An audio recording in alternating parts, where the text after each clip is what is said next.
going on, guys? Mike Combo here. Today I want to talk about a little bit about blocking. So I'm going to take my fighting stance. One thing about blocking is that the bigger limbs, you need to block them with your bigger limbs. So your legs. So kicks, you block with your legs. And hands, like punches and elbows, you can block with your arms. Good? So when a kick comes, if you just check it with your arms, yes, you do diminish the impact of the kick, but you can still break somebody's arm after kicking them a lot. When you do the kicks, it's just less likely that somebody's gonna break somebody else's leg by kicking it. All right, it's very less likely. Actually, if you guys have seen some of the videos, it's often the opposite. The person ends up breaking their leg by kicking the block. So that's why it's very important to learn your blocks properly.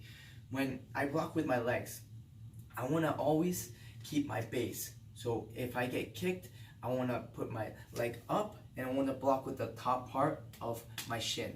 When I kick, I kick with the bottom part of the shin. When I block with the top part of the shin. Many people say, oh, how high does the knee have to come back to the chest, and all these questions. To be honest, you gotta block right where the kick is. Good. So if they throw a low kick, I just pick it up very smoothly, very not too high, and I block there. Sometimes I just turn my leg inwards, and then that's the block, because they throw a low kick and I see it's a little bit too low, and I just turn it, and then they end up hurting themselves because it's right on the really top part of my shin. Good. And if they kick a little bit higher, then I bring it up. Good. If you notice, every time I block though, I always keep my balance and I don't shrug down. So you really don't want to shrink yourself up. So I'm fighting here, shoulders forward, and then I just pick up my leg. The less movement you do, the more efficient you're gonna be and the more effective you're gonna be. So all I do is I pick up my leg and then I bring it down. I pick it up and I always come back down to my base stance, right? Same thing if I'm blocking punches, for example, then there's the long guard. There's also just shield in here, right? And you can move your shield slightly to block those punches, right? Let's talk a little bit more about blocking the leg kicks. So when we do block for the leg, again, first you gotta see where the kick is coming. If it's coming low, you just gotta pick it up a little bit, turn it a little bit. There's also here and here. There's one little drill that you can do. Shadow boxing is just practice your balance and your base by blocking. So a lot of times I'll just stand here, I'll start shadow boxing, and I'll just pick up my legs, and I always try to come back to my fighting stance. So if you notice, I don't start marching in place. I go back to my fighting stance here, with balance here. Every time coming back, balance, balance, balance. And you can block this way, right? You can block this way, you can block here, you can block here.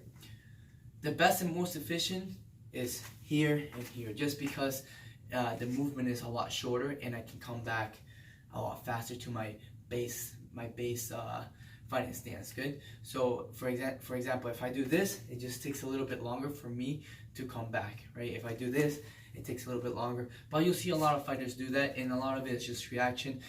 Their weight might be distributed on the wrong side, and their other leg is completely free, and from there they block the other side, or they block the other side, come back to their fighting stance, and it's just a reaction time. And there's nothing wrong with it, to be honest. It's just this one's a little bit more efficient than the other one, but a block's a block. If you block it good, you're okay. All right, you diminish their power, you diminish their attack. All right, so just wanted to talk about a little bit blocking, right? So just remember, bigger limbs, block bigger limbs, smaller limbs, block smaller limbs, and then for blocking the legs, right? Block where the kick is going. If it's coming to your head, then obviously you're not going to be able to reach up there with your knee and just slip back, all right? Or you're gonna have to block with check with your hands, right? But a lot of times, just to slip back is the best technique to use for head kicks and even middle kicks. I love to slip back, that way I don't take any damage, all right? And when it comes to lower and middle kicks, you can also just block. Good. Block. That creates damage to your opponent as well. Also, one last thing is that people ask, like, oh, how far am I supposed to put my leg out, right? I put it just 90 degrees, just 90 degrees. I try not to tuck it in, because then the person can kind of kick both of my legs out and sweep me, right? Just 90 degrees, and then I come back. Also, I don't try to attack the attack, so I just block.